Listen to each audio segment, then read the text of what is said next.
Yon, so what's up mga makarot? Pagupit ako eh. Ay, hindi pala. Ginupitan ko pala yung sarili ko. Gago ka ba? Ayun, so ang gagawin natin ngayon, magre-react ako dun sa trending ngayon, yung kay Momo Challenge. Eto, panoorin natin.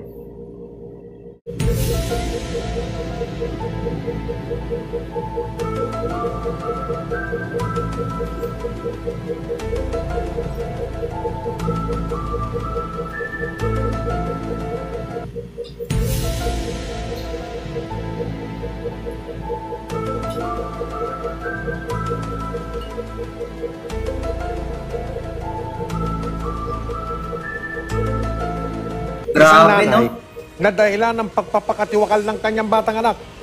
Babala po, medyo maselan po ang paksa nitong balitang ito. Suicide. Suicide yung bata dahil lang sa laro. Grabe. Kung kasong ito, para magsilbing babala. Narito ang pagtutok ni Oscar Oida. Wow. Kahapon, inihatid na sa kanyang huling hantungan ang 11 taong gulang na si Clive Jasper Santos o CJ. Pero hindi pa rin matanggap ng kanyang ina kung bakit nagawa ni CJ na magpatiwakal habang nasa loob pa man din ng kanilang paaralan sa Quezon City. Naisugod pa siya ng ospital pero bago bawian ang buhay, meron siyang sinabing ipinagtaka ng kanyang mga magulang. Para siyang na-hypnotize. Anak ko bigla na lang po nagsalita ng I will follow my master and I will kill them all. Nagpa siya mga magulang ni Clive na magkwento para magsilbing babala sa iba. Bagamat hindi po namin sasabihin ang mga sensitibong detalye sa pangyayari. Kamakailan, nabanggit daw sa nanay ni CJ na may kaklase siyang nananakit ng sarili.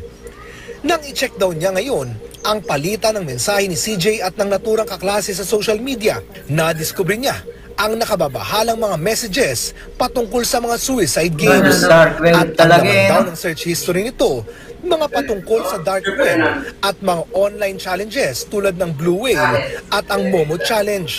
Malakas ang kutob ng ina ni CJ na ang mga challenges na ito ang nagtulak sa anak na magpatiwakal. May task daw po na iuutos yung master na kailangan umakyat ka sa bubong ng bahay, picturean mo yung sarili mo. Noong 2016, unang lumaganap ang tungkol sa Blue Whale Challenge kung saan hahamunin o... So, basahin po natin, no? Babala po sa mga magulang, bantayan maigi ang mga aktibidad ng inyong mga anak. Lalo na sa internet. Ayun, lalo na sa internet at sa social media. Social. Bubulol pa ako. Kasunod dyan ng kumakalat na online challenge na naguutos daw manakit ng kapwa at ng sarili. Ang mga online challenge na yan ang hinihinala ng isang nanay na dahilan ng dahilan ng pagpapatiwakal ng kanyang batang anak. Sensitibo po ang paksa ng istorya ng suicides pero amin pong ibinabalita ang kasong ito para magsilbing babala. Nakatutok si Ren Vlog. Ayun, sa mga may mga anak po na may cellphone dyan, kailangan lagi po nating alamin kung ano ba yung mga games na nilalaro nila dyan. Kailangan alamin nyo kasi baka mamaya inilalaro na nila tong Momo Challenge na ako, delikado. Ingatin ang mga anak sa paggamit ng social media sa gitna ng challenge na ito. Nakausap ng GMA News ang isa pang magulang na nagbabala tungkol sa Momo Challenge matapos itong aksidenteng madiskubre ng kanyang 6 na taong gulang na anak. Takot na takot daw ang kanyang anak nang tanungin niya tungkol sa Momo Challenge. Nasabi pa raw sa kanya ng anak ay hindi nila dapat pag-usapan. Sa kapipilit niya sa anak, inamin daw nito na inutusan siya ni Momo na pumatay ng 10 tao. Kung hindi, ay sasaktan siya nito. Sinabihan pa raw siya ni Momo na huwag magsasalita tungkol dito, kundi ay papatayin nito ang kanyang magulang. Pinaiimbestigahan na ni PNP Chief Director General Oscar Albayalde ang tungkol sa Blue Whale at Momo Challenge sa bansa. Kung maaari, nais raw niyang maiblock ito. Pero sa ngayon, dapat daw ay tutukan ng mga magulang, maski na ng mga guro, ang mga pinagkakaabalahan ng mga bata sa internet. sa ating mga magulang, no. Kailangan po siguro nating bantayan yung ating mga anak dito. Siguro ang kailangan dito is yung talagang magabayan yung ating mga anak. Lalong-lalo na pag sila ay wala sa atin, nandun sila sa mga schools.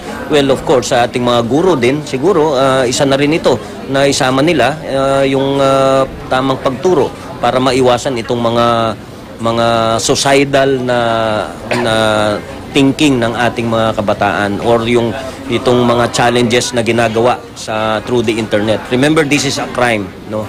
Lalong-lalo na kung yung bata ang iniinganyo. Oscar Oida, nakatutok 24 oras. Yun, so mga makarot, grabe. Kailangan nating bantayan ng mga anak natin. Kailangan lagi nating obserbahan kung ano ba yung mga aktibidad na ginagawa nila. Yun, so at least mas maganda na ngayon na may maganda nga rin na may social media kasi at least update ka.